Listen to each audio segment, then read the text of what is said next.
My life and my world were destroyed, and it all began when mysterious towers started popping up all around the world. No one knew where they came from, or why they appeared out of nowhere, but they were later dubbed Nightmare Towers because of their creepy nature. That was the time the Nightmare Tower began choosing people randomly, giving them a chance to become tower walkers and save the world. Those who responded to the tower's call were instantly summoned inside. As a kickstart, they were handed battle gear by the interface system, which let them use unnatural strength and skills, the kind you usually see in RPG games. But the worst part is that it wasn't a game. For the people living outside, things quickly became nightmarish. The towers soon unleashed waves of monsters into the real world, and this phenomenon was later called a tower impact. Humanity fought back as best they could, but the first tower impact wiped out nearly 30% of the world's population. The tower walkers trapped inside the tower could do nothing but watch the catastrophe unfold and see their loved ones die. Since they weren't really killing any monsters within the tower, it became overrun with them, and eventually those monsters broke into the real world.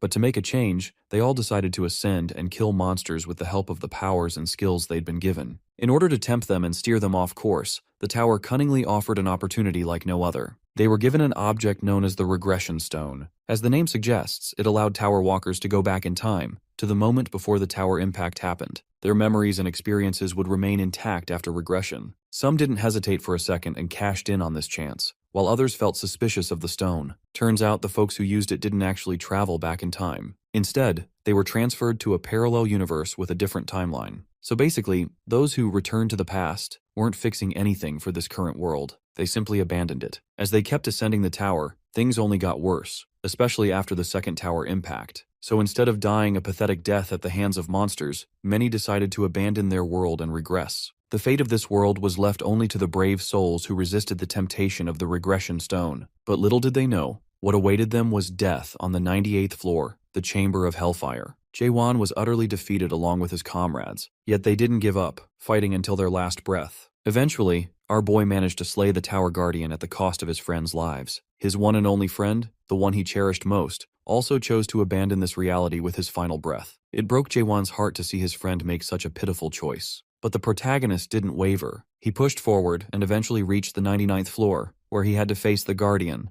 the frostworm Velchisus. It's been 10 long years since he reached the 99th floor, fighting that monstrosity. Though the 98th floor nearly destroyed him, he knows that without the equipment abandoned by the other tower walkers, who were once his friends, he'd have been dead long ago. Right now, he's back in the lower levels of the tower, meeting a blacksmith named Jay. The blacksmith is shocked that our protagonist actually wants to challenge that monster again. But Jaewon doesn't hesitate before confirming it. He's not backing down until he finishes what he started. Here's a little context about this place. Some time ago, the Tower Walkers reclaimed a village on the 50th floor after finally defeating the dragon that ruled it. That village is now called a Topos. Of all the blacksmiths who once lived in a Topos, Jay is now the only one left. Jay is even sad because the demand for ore that had always came from the lower level floors has almost extinguished. Jaewon thinks to himself that this kind of outcome had been bound to happen sooner or later. After all, there are barely any survivors left. Jay pauses for a moment and then asks if he's noticed anything strange during his recent travels through the tower, and Jaewon recalls the place where the Stone of Regression had been found. Strange markings carved into its surface in letters he couldn't read, though when Jay asks, he only says he didn't see anything. His mind drifts briefly to Hyren, the old woman who disappeared only yesterday, leaving Jay and her as the last remaining supporters in Atopos until now. Jaewon then asks directly to be taught smithing. The sudden request causes the smith to freeze mid-swing. Once again, our boy is back on the 98th floor, taking another shot at defeating this arrogant dragon. The monster commends the brave Tower Walker, acknowledging him as the pioneer who managed to reach the 99th floor all on his own. The dragon may have a tough exterior, but our boy has already begun chipping away at its hardened scales. No matter how many times it takes, he's prepared to return endlessly until the monster finally falls. During one of his runs, an attempt ends with him being completely crushed, leaving him battered and bruised. At this point, even the mighty dragon can't help but acknowledge the resolve burning within this young man. Jaewon carries an unyielding desire, a singular obsession, an obsession to defeat this monster and make his friend's sacrifice truly meaningful. However, the dragon believes defeat is inevitable, and failure is the only fate awaiting Jaewon. But our boy lunges forth after breaking free from the ice, fully prepared to prove the monster wrong. He takes his stance once more, relying on the only technique he knows, which is piercing. The dragon even finds it funny that the kid keeps charging in with the same old trick. You see, Jaewon wasn't as fortunate as other tower walkers who started their careers much earlier, giving them opportunities to obtain unique skills and hidden classes. Jaewon had nothing to his name. so he poured everything he had into one simple yet devastating technique, the art of piercing. He pierced his targets relentlessly, repeating the motion tens of millions of times. This refined mastery even earned him several nicknames. His piercing only grew faster, stronger, and more precise, eventually evolving into something comparable to a hidden class skill. And because it isn't an actual skill, Jaehwan can use it endlessly without consuming spiritual energy, unlike hidden abilities. Even so, not even hundreds of thousands of jabs were enough to deal truly significant damage. Then Jaehwan notices something. The monster's weakness lies in its jaw. The moment the dragon opens its maw to unleash a massive icy roar, Jaehwan seizes the opportunity. He pierces upward from within, obliterating one of its eyes and shattering half its jaw. Even after pouring everything he had into that strike, it still wasn't enough to completely destroy the monster's maw. Deciding to get serious, the dragon takes to the skies and unleashes a relentless barrage of ice. Jaehwan narrowly avoids the attacks at first, but eventually becomes overwhelmed. Seeing this, the dragon boasts about its strength, convinced that a mere tower walker could never bring down a beast of its caliber. Maybe things might have been different if more fighters like Jaehwan had worked together. That's precisely why the dragon feels satisfied knowing the foolish humans fell for the allure of the nightmare stones. Hearing this, Jaehwan is startled and demands the dragon explain more about these nightmare stones. Instead of answering, the monster begins crushing everything beneath its massive paws, leaving Jaehwan no choice but to retreat for now. Jaehwan is left with barely any HP, and a single swipe would have been enough to finish him off. Still, he is curious more than ever. He needs to learn more about the nightmare stones and what that dragon truly knows. To get the answers he seeks, he spends half a decade fighting the monster. At last his efforts bore fruit. The nightmare of the 99th floor is defeated, and the victor sits right over the monster's devastated body. Now, before the monster's life extinguishes, Jaehwan demands to know the truth about the nightmare stones. The dragon, however, doesn't give him the satisfaction. He says Jaehwan can only learn the mystery behind them by reaching the last floor. With those final words, the monster dies, and our boy earns the Ice Dragon Sword as a reward. Though honestly, this so-called sword doesn't really look like one. Now comes the moment of truth. The door to the final floor materializes right before him. Jaehwan steps forward without any fear in his heart, even though he knows nothing that lies beyond. Entering the final floor, Jaehwan realizes he's standing in a strange place where countless panels of light float around him, each displaying a different image. From there, he sees the tower's condition in the outside world and a topos as well. Suddenly, a voice comes from somewhere unseen, noting that our protagonist has arrived early and reassuring him there's no need to be tense. The figure sends an important announcement, and a system notification appears in front of him, congratulating our hero for being the very first person to fully clear the tutorial of the game within World 294. The message goes further, declaring that his record will be permanently stored in the Immortal Library, the Akashic Record itself, and the monarchs of the Great Land are allowed to look upon it. Reading this, Jaehwan's mind fills with all the terrible experiences he had in the tower, and now he is learning that it was just a tutorial. The mysterious voice observes how shocked our boy has become, and warns him not to let it bother him too much, or else he will face the consequences. A huge wave of water crashes into Jaehwan, as a beast with glowing eyes emerges into sight. The creature comments that he has already gone further than he should have, yet praises the amount of control he's shown for a human. The praise doesn't last, because the beast suddenly stops mid-sentence as our protagonist rises from beneath the water. The figure notes how quickly Jaehwan has recovered, much faster than expected. He doesn't waver as he demands to know who the being is. The figure only laughs in response, admitting it got too excited and completely forgot to introduce itself. It tells Jaehwan he should be proud of reaching the 100th floor alone for the first time in history. At last, it gives its name, revealing itself as Beastrain, the demon who rules over the Nightmare Tower. However, our hero can't ignore the thought that this was all just the tutorial, and then asks if there must be a real game waiting beyond. The demon confirms he's right, but insists that before they move forward, it wants to show him something. Beastrain snaps his fingers, and scenes from Jaehwan's journey flicker into view. Our boy watches the images unfold, starting with the moment Seoyul joins his party. He sees Seoyul and Yunhwan standing beside him as the three of them laugh together, introduce themselves, and fight side by side as a true team. Then some dark memories are shown, where Seoyul's body is lying wounded on the ground, and Jaehwan falls to his knees, calling her name repeatedly with a trembling voice. Next, the last moments of Yunhwan appear. Meanwhile, Beastrain asks if this rising tide of sadness is stirring emotions Jaehwan thought he had buried. The demon calls those feelings a waste, yet offers something cruelly tempting, a chance to go back and start again from the very beginning, only this time keeping every memory exactly as it is. Beastrain's grin widens as our protagonist realizes more clearly that this is not the end of the path at all, but the prompt glowing in front of him isn't a gift either. It's nothing more than a trap since he thought he could save the world if he climbed the tower. He recalls the system window that named him as the chosen Tower Walker, supposedly destined to save the world. From the very beginning, there was no way to stop the tower impact, and they had been tricked into climbing. Saving humanity was their only hope. Jae-hwan rejects the offer instantly, declaring with firm resolve that he will never return to the past. Beast Rain mocks his refusal, claiming that no one can cling to what's already gone, because regression is impossible in both the tower and the Great Land. The name Stone of Regression flickers across our boy's thoughts, but the demon shatters the illusion right away, explaining that the so-called regression stone was never what people believed it to be. In truth, it's the Nightmare Stone, a cursed gem that drags anyone who touches it into endless dreams woven by a dream demon. Its words cut deeper as it laughs again, saying humans are probably the only creatures foolish and desperate enough to fall for such a trap. Our hero connects the pieces and understands the truth in full. The main game that Beast Rain spoke of is nothing but an endless loop, a cycle that repeats without ever truly beginning again. Without the slightest hesitation, Jae-hwan presses no, declaring firmly that he's already uncovered the real truth of the tower. The tower itself is just another dream. With his decision made and his path clear, our protagonist swears he will hunt Beast Rain down no matter what, and climb to the next floor waiting beyond. Beast Rain keeps pressing Jae-hwan and insists that the tower ends here, but our protagonist ignores him completely, refusing to even acknowledge the claim. The demon shifts to taunting, suggesting maybe he is only pushing forward because he is greedy and wants more than just memories as a reward, then tries to tempt our boy by offering hidden treasures. Still, Jae-hwan does not consider it for even a second. Beast Rain wonders if he wants to go back to his world, claiming he must have known this truth from the moment he realized the tower was only a dream, and then reveals that the tower's impact is not even real. Jae-hwan demands what he means, and Beast Rain responds by pulling up a vision that shows everyone outside alive and unharmed. He continues explaining how beings like him live in clusters, pointing out that this must all be good news for our protagonist, and flips the vision to another scene. This time, it is Jae-hwan in a hospital room,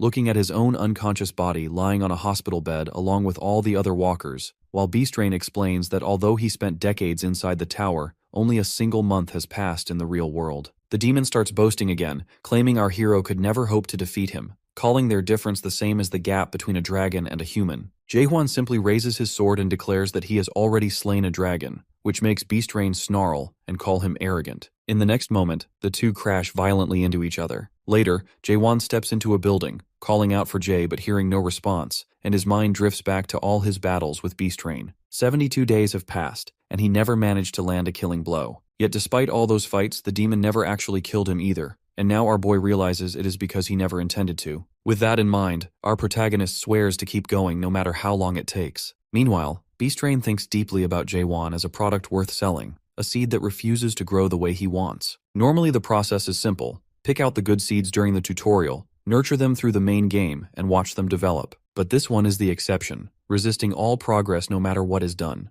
The demon considers killing him, but the thought of damaging the soul and drawing the attention of the harvesters holds him back. Instead, he decides to raise him carefully and make a fortune, imagining himself rising into the upper ranks and clearing all of his debts, especially since even gods who usually avoid demons have shown interest in Jae-hwan. Suddenly, Jae-hwan attacks him from behind, prompting Beast Rain to ask about his real goal, but our hero just keeps swinging his sword without pausing for even a second. The demon tries to reason with our protagonist, insisting that moving on to the main game would benefit not only him, but also everyone connected to him, yet Jae-hwan does not show the slightest sign of caring. The fight grows fiercer until Beast Rain slams him into the ground and starts shouting again, offering every hidden skill and item in his possession if Jae-hwan will only agree. However, our boy insists on hunting him down, and with Beast Rain's patience slipping, Jae-hwan finally says he has a question. Later, Beast Rain begins explaining that his universe is made up of more than one dimension, but Jae-hwan cuts in, saying he already knows because theories like that exist on Earth. The demon continues anyway, describing how the Great Land is the main dimension and how countless smaller frontier worlds, including Earth, known as World 294, surround it. He explains that the Nightmare Tower exists, so walkers can gain skills and adapt to the system in order to travel across these different worlds, and demons like him are responsible for helping the walkers in the games. But when Jae-hwan asks why they do this,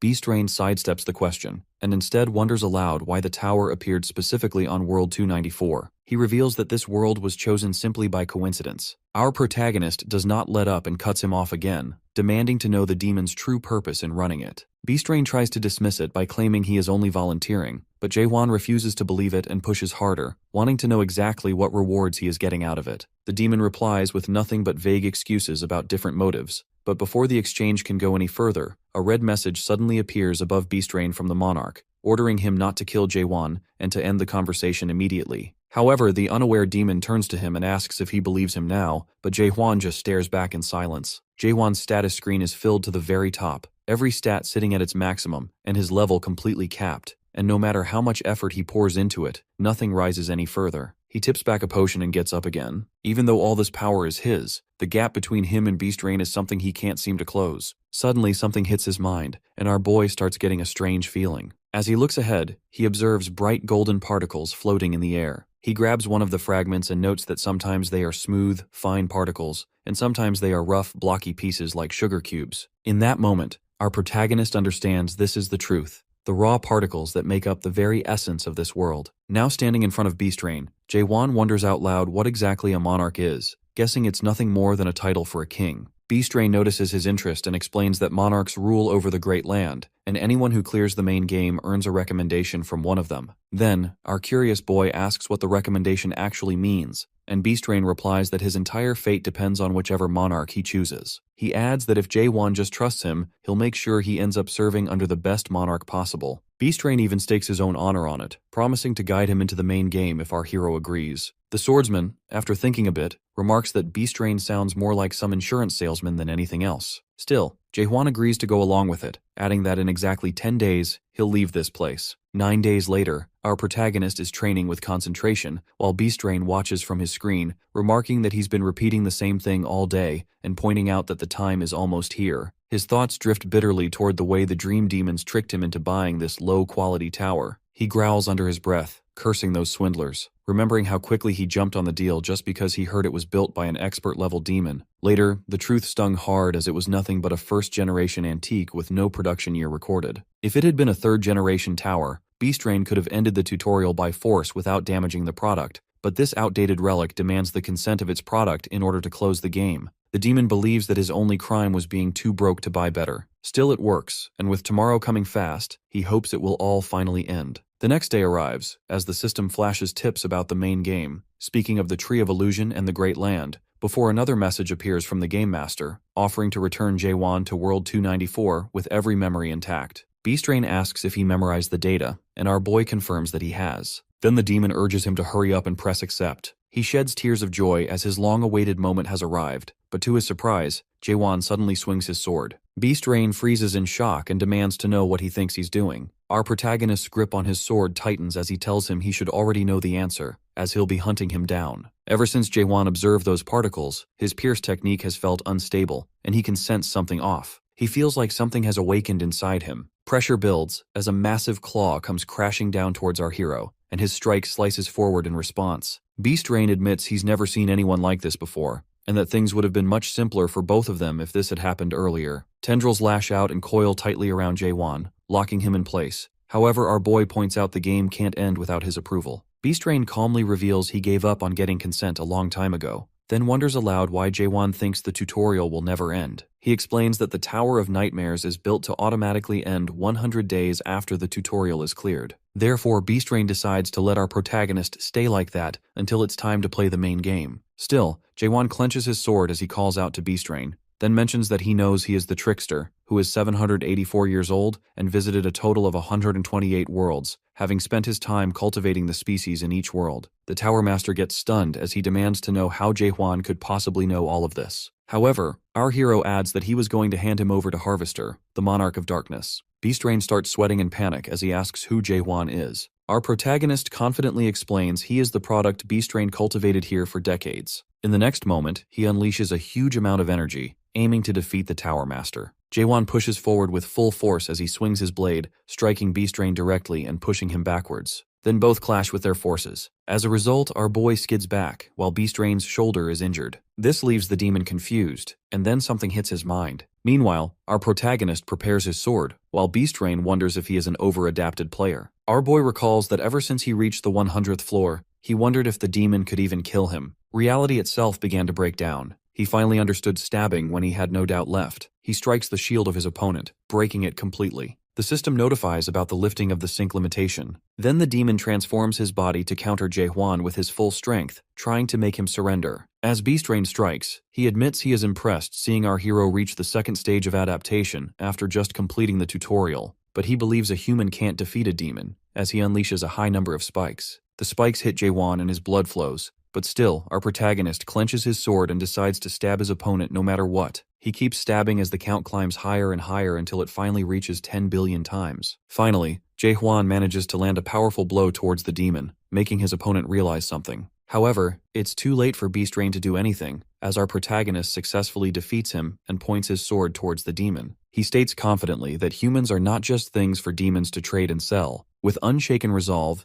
Jae-hwan declares he will destroy the tower and climb to the next floor, and then to the top. The ceiling begins to shatter as he declares that he will see the end of the world the demons have formed. A system window pops up with his info filled with just question marks. Beast Rain scrambles in desperation, pleading with him not to do this, claiming that there is nowhere left to go. However, our hero refuses to listen. His mind flashes to the carvings he found in the lower floors, which revealed that the nightmare towers are just imitations of the first nightmare at the top of the Tree of Illusion. He realizes these messages were left by the creator of the nightmare tower, Mulak. Now our boy knows that this place is just a root, and because a root exists, so must a branch. Therefore, he unleashes his power to completely destroy the ceiling. Then the prompt appears, declaring the tutorial over. However, he has failed to complete the game. After a moment, Jae-hwan wakes in a new place, which is kind of like a forest. He sees ahead, as he has finally found what he was looking for. Massive beasts burst through the thick leaves, growling heavily as they surround Jae-hwan. One leaps at him to attack, but he eliminates it with ease using his shallow stab.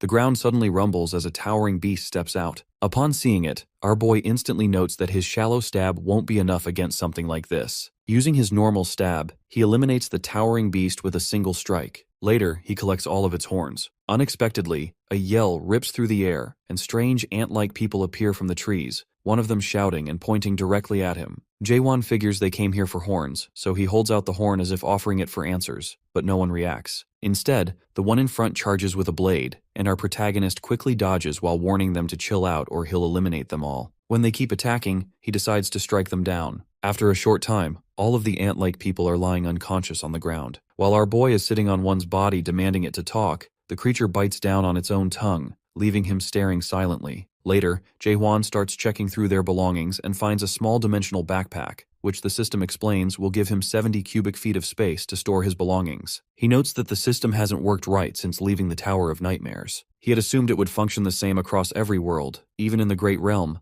but that clearly isn't the case. While searching, our protagonist also finds some odd, colorful stones they carried, and it turns out they're soul stones that enhance spiritual power, which he gets to know through suspicion. Every enemy he eliminated had one, making him wonder if these people were jewelers or something, but he just shoves the loot into the backpack without bothering to figure it out. After that, his sword opens its jaws and eats all the dead bodies. Meanwhile, he comes across an old scroll, and even though it doesn't look like much, something about it makes him pause. When Jae-hwan unrolls it, he sees the words Tree of Imagery, Chaos, and recalls that he didn't come across this information from the files Beast Rain sent him. Somewhere else, the ground shakes as fanged beasts come crashing out. Surprisingly, a girl with wild red hair, along with other people, is running away from the chaos. She hurls a weapon that misses the monsters entirely, and instead slams into the knee of a tall, red-haired guy, making him stumble as he tries to laugh it off, and wonders how she even managed a shot like that. She gives a quick apology, but then shouts sorry again. This time not to him, but because there's a two-horned beast barreling up right behind her. She's sprinting toward two guys who yell for her to stop, but she just keeps running forward. Up above,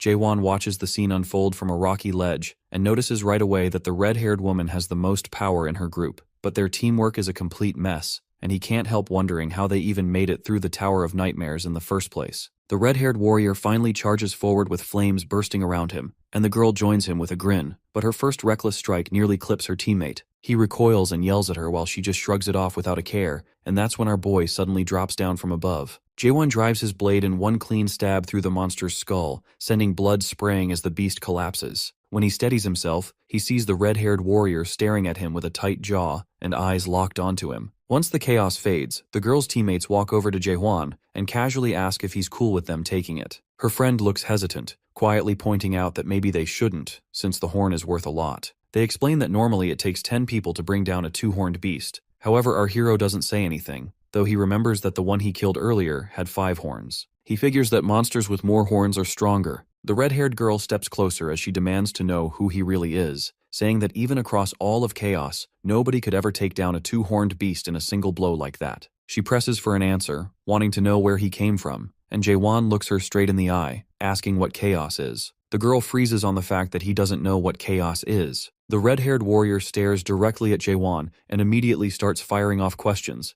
asking for his name, why he's even here, and how he's somehow able to speak with them. However, Jaewon only gives short replies in return by nodding and shaking his head. They mutter among themselves that it's unusual to even run into a language barrier these days. When the red-haired man asks if he's fine with them taking the by-horn corpse, our boy agrees without complaint. Meanwhile, the red-haired lady notes that his fight was strange since he showed no real skill and killed the beast with a single stab. After that, she tries to use her ability on him, but the system instantly throws back a message saying it failed. She learns his spiritual power is no higher than a non-adapter's. Demanding to know who he is, she presses him to state his identity and why he is here in Chaos as an adapted player. When our protagonist repeats the single word, chaos, and questions what that's supposed to mean, the woman accuses him of messing around, saying his words make no sense, asking if he is having trouble understanding her, but Jaewon calmly replies that he understands her completely. He falls into his thoughts then, remembering his old ties and affiliations back on Earth, but realizing that all of it lost meaning the moment he stepped into the tower. He made new friends inside, yet those memories were erased after the tutorial. Even though they're still alive somewhere on Earth, they most likely don't even remember him, or anything that happened in the tower. He replies to the red-haired girl that he doesn't remember anything. The woman scoffs, questioning him if he is thinking that she will believe he has amnesia. Our protagonist sharply replies that he never said he has amnesia. She argues it's the same and keeps pressing anyway. Suddenly his sword starts to buzz, and then it opens its jaws. The red-haired girl suddenly recognizes it as a spirit weapon. The sword starts to eat the weapons Jaewon stored in his backpack. People around him mutter about him feeding equipment to his blade, while the girl gets stunned because he is showing off his spirit weapon to everyone, and he has no idea what he is doing. She is clearly frustrated that he ruined her mission for eliminating that red-haired man. Then an idea hits her mind, so she whispers to him, mentioning she has something to propose. After a short time, our boy comes to know her name, which is Mino. He also gets to know more about the people she is traveling with. Those people belong to the Red Fox clan. Jaehwan immediately realizes her so-called proposal is for him to wipe out that clan, as she has warned him that they'll come after him too. Later at night, the red-haired man suggests they should camp for the night to avoid attracting horned beasts. Later, our protagonist notes that the village isn't far. Through his second stage of awakening, understanding, he has overheard the conversation of the Red Fox clan people, agreeing his two-horned kill was just because of the spirit weapon. They claim such weapons can only be found in the abyss, also called the branches of the Tree of Illusion. However, our hero knows they're mistaken since his weapon came from the roots. Although the demon told him that the gear in the tower isn't very good, he never thought anyone would want that thing. Anyway, he has realized that this place isn't a great realm after all. After a short time, the enemy begins to move. Mino pops out to warn our protagonist and tells him to use the sword that had eaten other weapons to eliminate the enemies. Unexpectedly, he replies that he doesn't have it anymore since he lent it out for inspection, and she gets pissed off, calling him careless. At that moment, members of the Red Fox clan appear. The red-haired man thanks Jaewon for his weapon, while the other members are surprised to be called on just eliminating 2 people. Mino spits back, cursing them, and as the enemies charge, she darts forward without hesitation. She slams one across the head and strikes another clean across the torso. She strikes down several opponents in rapid succession, then kicks one backward. After sending another dart, she lands back and apologizes for throwing her weapon so hard with a sly smile. Then she summons more daggers around her to eliminate the remaining enemies. The red-haired man says that from the moment Mino lured the monsters here, he had already suspected something was wrong, but now he is completely certain she is none other than the infamous Witch of Massacre. He demands to know who sent an assassin from the Dark Forest all the way to this place. She answers directly, saying it doesn't matter who gave the order, because countless non-adapters have already been slaughtered by the Red Fox clan, and many want them dead. He laughs, claiming there's no way the Dark Forest clan would ever move for something so trivial. Before he can continue, her daggers flash toward him in a sudden strike, but he counters the attack immediately. Then he declares this can only be a personal mission. Raising the spirit weapon, he tells her that if that's the case, then her life will end here. She narrows her eyes, and he calmly explains that he hasn't come alone since he brought backup. Looking around, she sees what he means, and quickly notices that every one of them is at least a first-stage adapter. When she counts, there are 40 in total. The red-haired man adds that facing both the Witch of the Dark Forest and a man who once killed a two-horned beast by himself required these numbers. Then he remarks that if he had known the spirit weapon would fall into his hands this easily, he never would have called his master. As soon as he finishes, a large clawed figure steps forward and tells her to see this as an honor. This new arrival is Clant, the Black Fox, master of the Red Fox clan and a third-stage adapter, who declares that half the Red Fox clan has gathered here to hunt her down. She gives a mocking smile in response and turns toward Jaewon, telling him to give her a moment. Tossing something his way with a quick instruction to run, he catches it and finds a stone of nightmare in his palm. Confused, our boy asks what it is. She explains it's actually a stone of escape that will teleport him to the nearest fortress, but she only has one. He stays silent for a moment, then asks if she'd go back to the past if she had the chance. She calmly says she would never return. If she dies here, it'll be all worth it, but she'd never go back. Jaewon looks at her and assures her she won't die today. Then he moves, striking the enemies with his second sword, and strikes them down in quick succession. Right after that, a heavy attack slams into the battlefield as the Fire King unleashes his technique. Still, our protagonist charges forward at full force, invoking Oblivion, the third stage of awakening. He slices straight through the incoming wave of flame and force. Their clash creates shockwaves that tear across the field as weapons collide. Even though the Black Fox presses his attack with overwhelming strength, the counter pushes him back. When the dust settles, Jaewon is the one standing, who gets his spirit weapon back from the red-haired man. A moment later, a massive blue slash rips across the battlefield, scattering the enemies that still remain. While Mino stands watching the scene unfold, she then calls his name. When he turns toward her, she steps closer and asks about his true identity, though he replies she already knows. Then he points out if she has also lost her memory, which makes her grow uneasy. Then she demands the return of her precious stone. However, he mentions he has lost it. Her voice sharpens as she questions how he could lose something so valuable, yet he simply tells her to search for it herself. Later, Mino does exactly that, overturning everything she can, but the stone remains missing, which makes her regret giving a precious stone to a stranger. Although our boy watches and tells her again that she already knows who he is. When she presses further, he finally says that he is a human. She looks at him and asks if he's being serious. He replies by asking if she herself is human. When she admits she is, he tells her that alone is enough for him. She sits beside him, admitting internally that maybe he is right, as it's enough that they both are humans. The next morning, Mino asks Jaewon if he truly doesn't remember ever coming to Chaos, or even setting foot in the Great Realm. When he answers that he doesn't, she admits she is envious of him. She also explains that most people who end up here feel the same way because their arrival is always tied to memories they would rather erase. He flips the question back and wonders how she came here. She suddenly stops walking and warns him he will regret asking this later. Eventually they reach Gorgon Fortress. As they enter, Jaewon notices a circular structure nearby and realizes it looks exactly like a summoning circle he saw on the first floor of the tower. He moves closer, and right then a red light flares. A crowd of terrified people appears inside, screaming and begging for help. Mino glances at the group and remarks how many have come at once. She mentions that's how she ended up in Chaos, and not to ask anyone in Chaos how they arrived. Then she welcomes him to the world of the dead, Chaos. Jaewon connects the dots and concludes that those who die in the Great Lands end up either chosen by the gods of the Abyss, or they are chosen by the masters of the Great Realm. The chosen ones achieve glory in battle, but most fail and end up in Chaos, the stem of the Tree of Illusion. Next, Mino explains that if someone dies again in Chaos, the death becomes permanent, and they get absorbed by the Tree of Illusions for nutrients. Those who die don't spill any blood as they are already dead. Our boy realizes he has ended up living with the dead. Mino explains further that nightmare towers are the roots, Chaos is the stem, and the Abyss is the branches. These are all the places of the Tree of Illusions. With this information, Jaewon recalls that this tree was mentioned by Mulak, who explained that the roots only exist to support the very top of the Tree of Illusions. Turns out he is really not in the wrong place, and aims to go to the higher place. Not long after, uniformed soldiers rush in and start taking control, ordering the newcomers to line up and head to the speech hall. One officer hands out clothes, pointing out a man for looking too weak and skinny. Mino walks up to the officer, James, and he questions her about being at the North checkpoint. She responds that she was only passing through and just wants entry. However, he tells her new rules now require a certificate. When she looks at Jaewon, she asks if he has his certificate. Surprisingly, he nods, which clicks something in her mind. Therefore, she claims to James that she has forgotten her certificate. To cover for herself, she shows James a two-horned beast horn and asks if that works. After a moment, he agrees. James then demands Jaewon's certificate, but he tells him straight up that he doesn't have one. Mino hints that she could help if he asked, but James cuts her off and insists no one gets in without papers. Jaewon acknowledges and starts searching for something in his backpack. This makes Mino think he must have decided to kill the guards to get inside. Therefore, she immediately comes between our hero and James as she is about to explain something while panicking.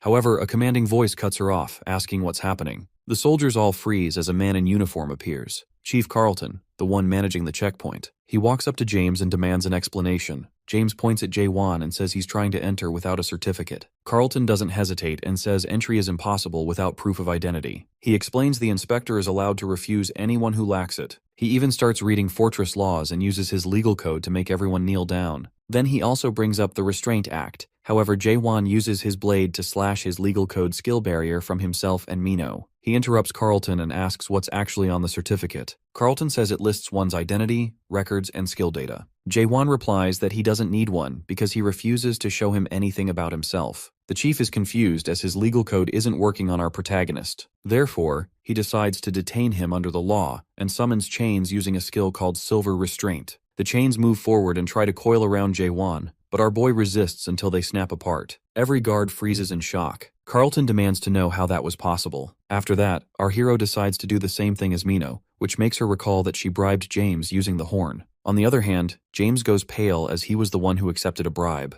Jae-won reaches into his things, pulls something out, and hands it to Carlton. Meanwhile, James yells for an execution, but Carlton silences him and asks Jae-won directly if that's his name. When Jae-won says yes, Carlton looks at him and declares that he is the messenger of the Greens. The device sweeps over Mino and gives off a warning that her soul corruption has passed the safe limit, telling her she needs to take medicine. Carlton glances her way and tells her she's pushing things way too far. Jae-won tilts his head and wonders what soul corruption even means. While eating her medicine, Mino explains that it's a chronic sickness everyone in Chaos carries, the kind that grows worse simply by existing here, and says that's the reason the horns of horned monsters are worth so much, since they're the only medicine that slows the spread. Mino adds that she managed to get one for free thanks to him. Next, Carlton steps up to Jae-won and says it's time to check his corruption level as he pulls out the scanner. The machine flashes green, then orange, and finally red before the reading suddenly fails. Right after that, the number on the display drops straight to 0. He and James get stunned and then he hands back the soul stone. Our boy asks if he doesn't want it, but Carlton calls him the messenger of the green and warns him never to give such stones away lightly. Our protagonist replies that he's not anyone's messenger and not part of the greens at all, but Carlton responds that he already knows. Later, Mino and our hero head toward the fortress. James watches them from behind and asks if letting them pass was really wise. The captain turns to him and questions if he even knows what a soul stone truly is. James responds that it's valuable and boosts an adapter's spiritual power, but Carlton tells him that's not the whole story. He removes his one glove and shows his burnt hand, which was the effect of the magic stone that our hero gave him. He explains that only a green can carry one without falling into corruption, while anyone else is consumed by it. He points out that Jae-won doesn't seem like a green at all, yet he handled the stone with no problem. James asks if that means he trusts him. Carlton says he doesn't trust the man, but only his soul, since the device never fails. The only time it can't read is when a soul is completely pure. He states that our protagonist's soul is the purest in all of Chaos, so whether he's a green or not doesn't matter because what they need is simply someone who can handle the stone.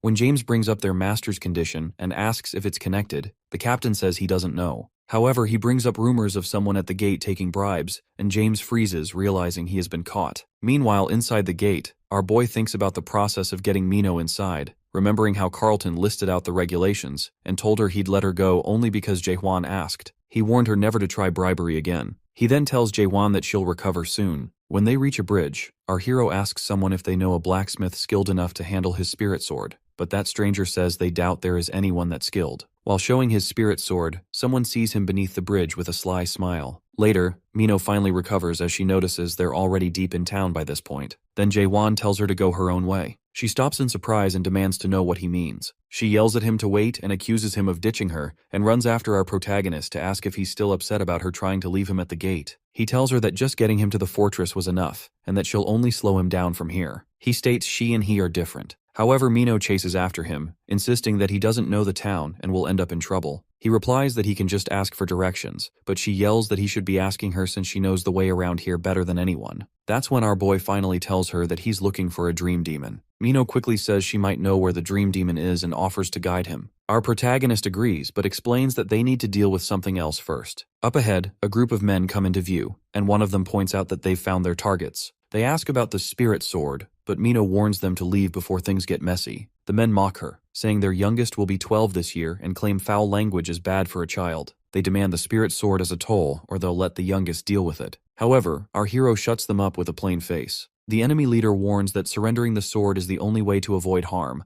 but before he can complete his speech, Mino shouts back at him, pointing out their youngest one who is actually a giant man. Ignoring her totally, the giant stomps down and raises his axe, but our boy's blade slams into him, cutting off his arm. Jaewon tells them if they're really going to fight, they should hurry up. One of the men shouts in outrage, another accuses him of cutting off their youngest's hand, and the third yells that they'll never forgive him. The whole group charges forward, and our swordsman moves at once to eliminate them all. Jaewon wipes his sword while Mino just stares at him, struggling to understand how he beat them all by just stabbing them. He simply answers that stabbing is the only skill he has, which leaves her more confused than before. She blinks and wonders if he's messing with her, but then he actually starts explaining his different kinds of stabs: slight stab, regular stab, and strong stab. That only makes things stranger. The whole thing reminds her of someone who also uses only one technique, although that person uses slashing instead of stabbing. Next, she asks why his strike had missed before and ended up blowing the roof apart. She figures maybe he just lost control for a second, but he tells her he sensed someone using hidden skills in that area and purposely blasted the roof to scare them off. She asks if wrecking rooftops is really how he intimidates people, and he just shrugs, wondering if everyone doesn't do that.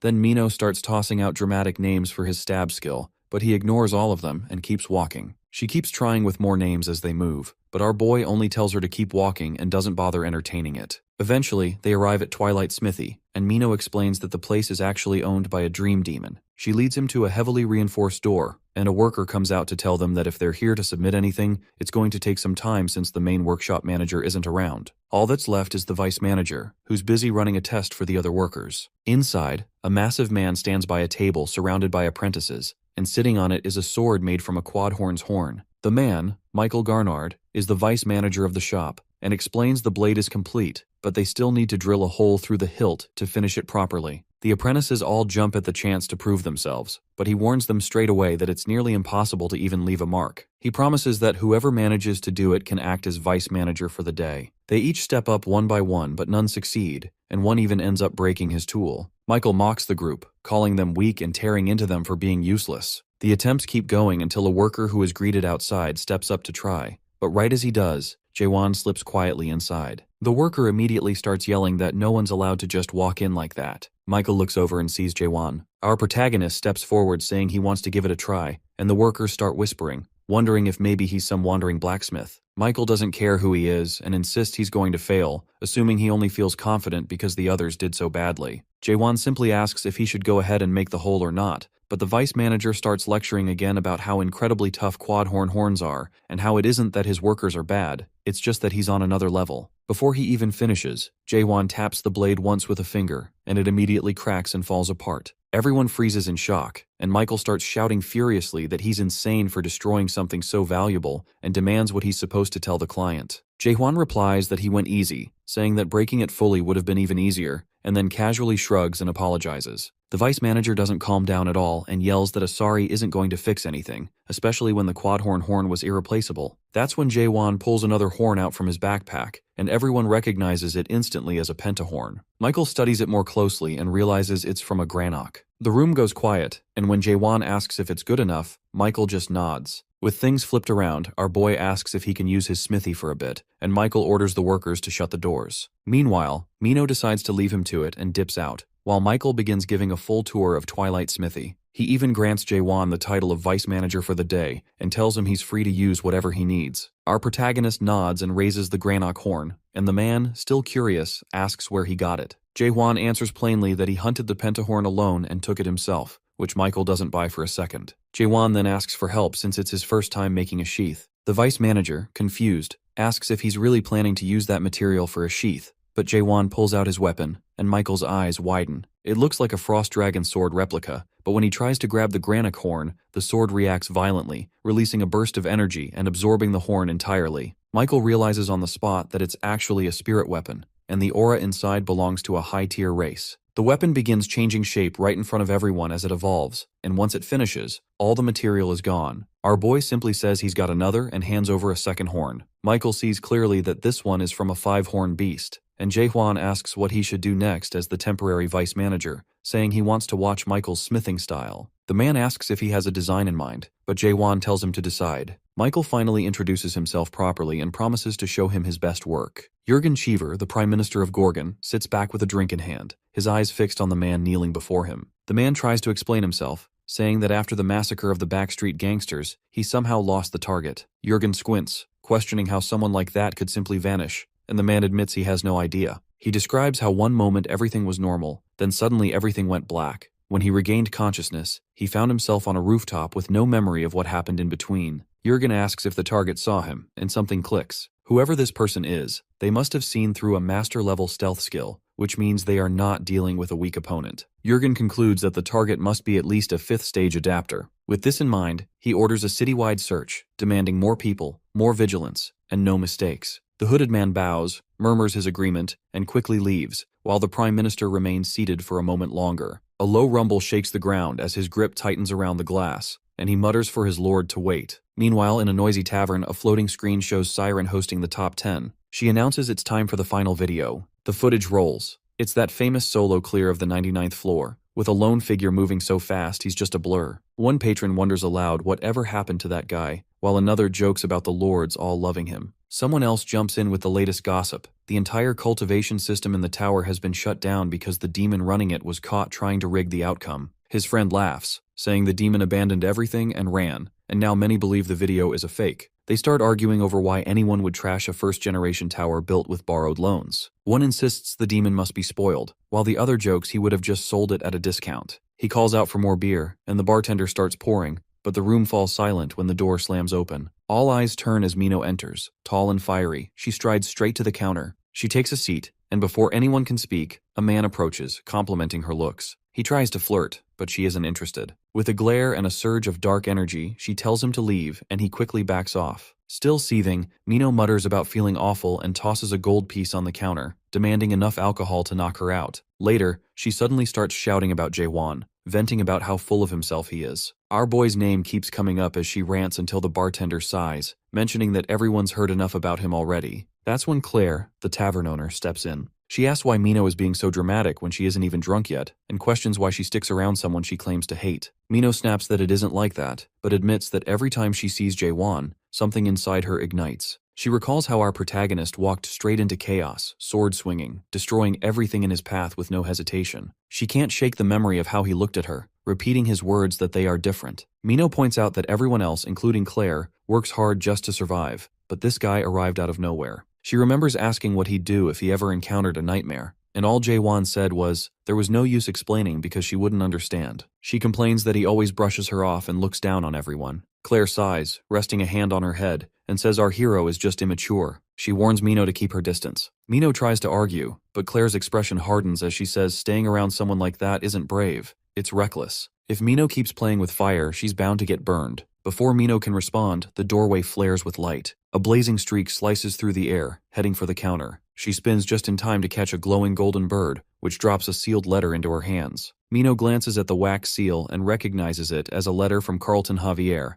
addressed to the Mind of the Dark Forest. She wonders why he would contact her, but before she can open it, a massive figure steps out of the crowd. He locks eyes with her and asks if she's the Witch of Massacre. Her eyes widen as his sharp, clawed hand shoots out, grabbing her wrist. Mino smirks, admitting that's her, but the man yanks her closer and tells her he has a job for her, and she's going to listen whether she wants to or not. Elsewhere at Twilight's Fall, the ground trembles as an explosion of energy blasts outward, sending dirt and rubble flying while Michael is hurled back. A booming voice roars through the chaos, warning that he isn't allowed to enter this place. Michael struggles to lift his head, dazed and shaken, just in time to see a monstrous figure rising before him, a terrifying beast radiating overwhelming presence. Frozen in place, he cannot move. Before he can gather his thoughts, Jaewon's voice cuts through the air. Our protagonist looks down at him, reminding Michael that he was supposed to be smelting the sword, and that if he truly wants to help, he had better follow through. Michael slams his tool against the horn again and again, but no matter how hard he strikes, it doesn't leave even the faintest mark. He finally admits the truth,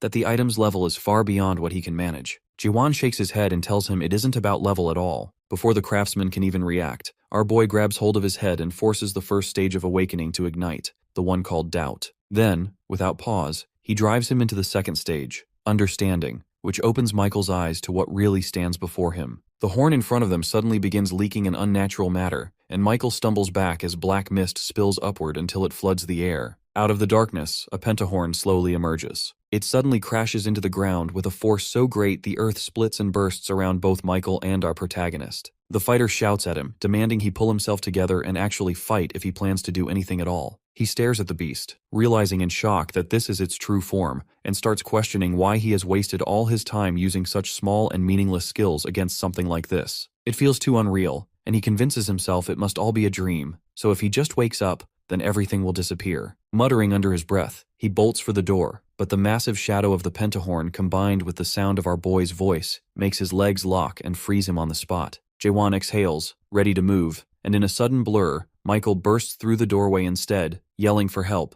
only to stop cold when he sees an endless flood of undead creatures calling him vice manager, standing in the hall. A giant eye appears, fixing its gaze directly on him while telling him he is not even qualified to look at this place. Then the ground suddenly splits apart, throwing him backward and leaving him stunned and disoriented. Our protagonist doesn't let him recover. Grabbing Michael's hammer, he charges forward and smashes down against the pentahorn's horn, using the opening to surge closer. He darts into striking range, slipping past the snapping jaws, and when the beast lunges again, he is already there, driving his fist forward with all his strength toward its face. The battle explodes in noise, and Michael's roar joins the chaos as the struggle rages on. Later, outside, Michael asks if Jaewon is simply going to walk away, and the other responds that his role here is complete. Michael offers to name the sword, calling it Doc Bull, and when our hero asks if that means the lone hero, Michael insists it is the perfect name before turning to leave. The others bid him farewell, but suddenly Michael calls out again, demanding to know what he looks like in Jaewon's world. Our boy turns back, and with a simple answer, he tells him that he looks human.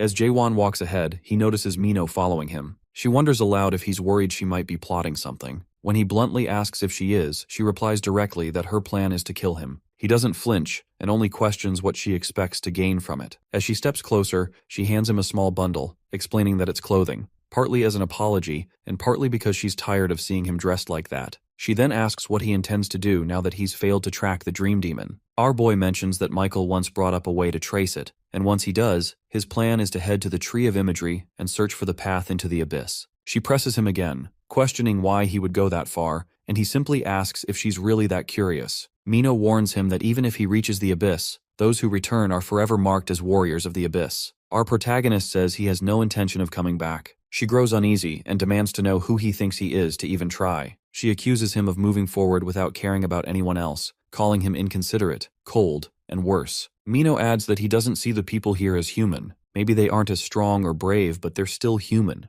just like her. Jaewon recalls his moments with her, and using his awakening skill, he notices a message above her warning not to get any foolish ideas, and threatening the life of an old woman if she breaks their promise. He wonders if those people have hostages to get their hands on him. Meanwhile, a hooded figure watches. Our hero considers whether saving the hostage is worth the risk, then decides it's meaningless since saving them would change nothing. Because suspicion shows him the truth of this world, where numbers and data control everything and people sell their souls for higher numbers, our boy decides to leave Mino and continue searching for the dream demon. Unexpectedly, she smashes the wall between them and reaches her hand out to him. Mino declares that they're finished working together, saying she won't follow someone with a purpose like his. Jaewon stares as she turns and walks away, admitting to himself that she seems human now. Afterward, through his awakening skill, our protagonist listens to the speech of the cloaked figure behind him, who mutters curses at Mino for betraying them, and admits they brought the dream demon for nothing. Our hero feels a surge of excitement as he realizes they have a dream demon with them. Later, Mino walks alone through the streets. After some time, she pushes open a door and steps inside the tavern, apologizing to someone for making them wait. A voice responds, and inside, a man stands while Claire is held by a strange individual. A man named Janya, eldest of the Janya trio brothers, asks why Mino came alone and why their deal fell apart. She tells him the person they're waiting for won't come, since his goal is to destroy the world. Suddenly, she launches forward. Spears of light shoot toward him, and Janya laughs, calling her insane as shadows rise beside him. One lunges to attack, but she blocks with a spear and retaliates, forcing it to swing and knock her across the room. He orders his ally to seize someone, but she warns they'll be hunted by the dark forest if they do. Janya replies that there's no branch here to stop them, and says she and Claire will be dead before anyone even finds out. Blue energy bursts in her hand, forming 7 pink spears that spin together as the 7 daggers of Akaram. She attacks, but unfortunately Janya blocks and sneers that it's just another trick, promising to tear her apart. Then he pauses, and she remembers when Jaewon once asked if she would go back to the past. She knows she would, if it meant ending up with him again. Janya raises his weapon high, while she wonders if she would have lived long enough to see the world fall. Before his strike lands, it's blocked. Jaewon appears. Shocked, she asks why he came. He answers that the clothes she gave didn't fit. She asks if that's really the only reason. Our boy grips his sword and demands to know if they have the nightmare, then orders them to bring it to him. The enemies nearby begin whispering among themselves. One wonders if Jaewon has completely lost his mind, while another recalls rumors that he once defied the fortress and insists he can't possibly be thinking straight. Meanwhile, Mino warns our boy that the enemies in front of them are fourth-stage adapters,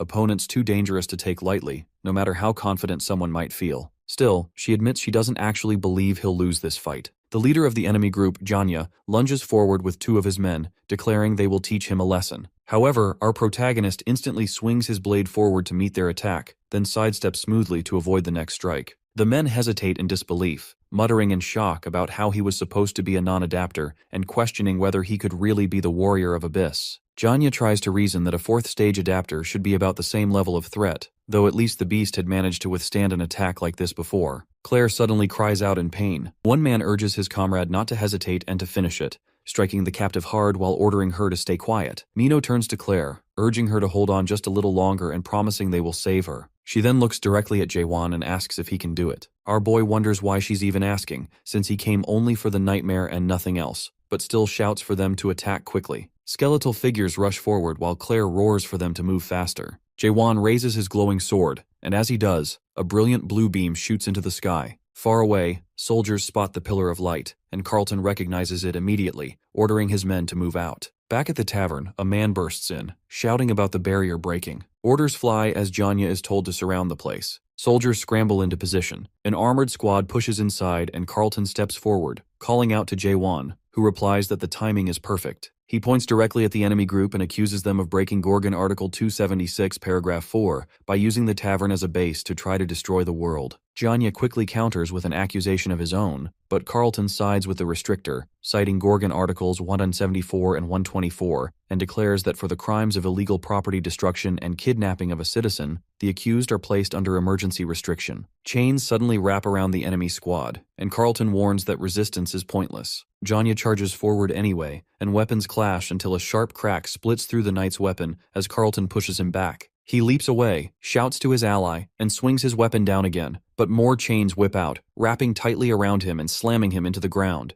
Breathless, he admits he will surrender, and Carlton calls it a wise choice. Janya smirks and calls him naive, then tosses out a black sphere that explodes into thick, choking smoke. Outside, a purple-haired man watches silently. Another calls out to him, warning that the youngest has already breathed in some of the black clouds. A masked man holds an injured companion, scolding him for not wearing his mask properly and telling him to hold on, since maybe a small amount can still be survived. Another masked figure turns in anger, accusing him of releasing the black clouds without Ark's permission and demanding to know if the Witch of Massacre was really worth such a dangerous risk. Black Serlang, the elder of Gumchenbang, asks if she is truly so dangerous, but the man shakes his head and replies that it isn't her but Carlton who is the real problem. Serlang responds with excitement that breathing in the black cloud serves him right. He then points toward our hero, asking who that might be as Jaewon emerges from the tavern supporting Mino. Meanwhile, Janya stares at him, baffled at how anyone could walk away unharmed from the black clouds. He admits he has never seen someone from the Greens without antennas. Their group approaches our boy, making our protagonist uneasy as he draws his sword. Our boy, with his sheath, channels Garnak's power and sends a powerful energy aura toward his enemies. This forces some of them to stumble backward, while others are struck so hard they're thrown aside. With that surge, our hero unleashes his attacks, striking several opponents and knocking them to the ground, dead. Witnessing the situation, Serlang flees, shouting at Janya to deal with him. Janya curses at Serlang, then glances at his fallen comrades. Jaewon steps forward, closing the distance and giving only one choice, demanding that Janya reveal the Dream Demon's location. Hearing the name, Janya's eyes darken, and he gives a chilling warning, telling him that if it's discovered he leaked the information, he'll wish he had died.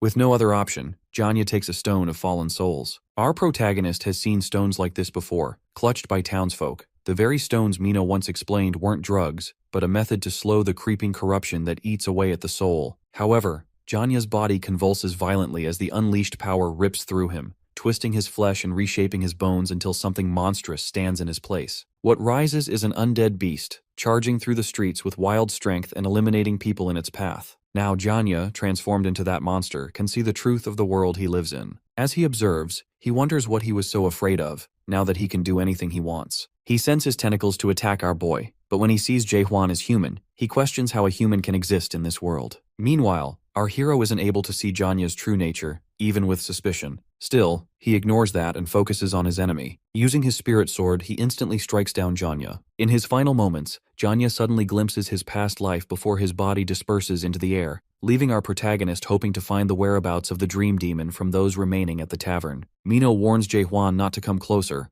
but he just stares back and notices she's been sick. Before either can say more, a masked man suddenly bursts into the room and calls out to Carlton, who, from the ground, immediately orders him to alert the inner forces. Meanwhile, Mino quickly turns to our boy and tells him to kill her. She repeats herself, insisting he kill her while she's still herself. Our protagonist looks at her, noting she is human, yet he can't understand why his oblivion doesn't work on her. Still, he reminds himself he doesn't need emotions on his path, so he won't hesitate. Just as he's about to act, someone shouts for him to wait. Claire rushes forward, grabs his wrist, and insists there might still be time. They need to bring Mino to the medical facilities right away. He asks if she can actually survive, but the answer is grim. If the corruption keeps spreading, her chances are almost non-existent. Before he can respond, an alert blares through the fortress from the four Gorgons, announcing that an undead man has been discovered inside and ordering an immediate evacuation. Fear instantly spreads as people panic and shout, and then a man wearing a hat appears with twisted, monstrous features that prove he is no longer human. The creature lunges and snatches up a citizen, and almost immediately, another one charges into the area. A man in a red robe steps in to annihilate the undead.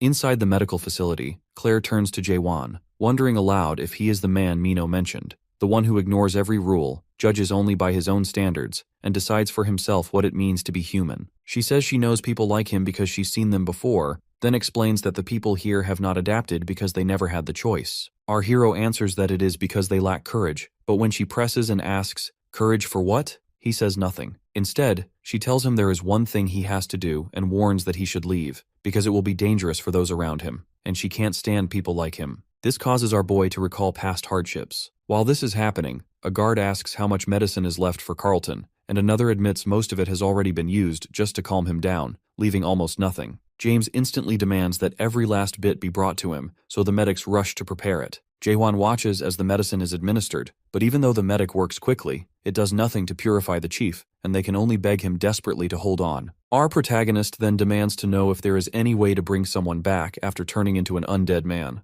But James snaps that if he had the answer, he wouldn't be wasting his time here doing this. Ignoring the anger, Jae-hwan grabs Carlton and tells him to wake up because there's something he needs to ask, not stopping even when James shouts at him. Surprisingly, Carlton stirs slightly, looks up, recognizes him, and then grips his hand tightly to ask for a favor, to be killed. He insists our boy is the only one who can do it, but Jae-hwan asks why he isn't asking to be saved instead. Carlton explains that it is the law for those losing their soul. The corruption meter suddenly spikes to 94%, and at that moment, Zahir, the chief exterminator of the Great Deadman Extinction Force and a 5th stage adapter, steps forward while drawing his blade. James immediately shouts for him to stop, but Zahir ignores him and declares that under Article 1, Paragraph 4 of the Gorgon Special Act, Carlton, chief of the North Checkpoint, will be executed immediately. Basically, chaos is a spiritual world. People here cannot usually endure the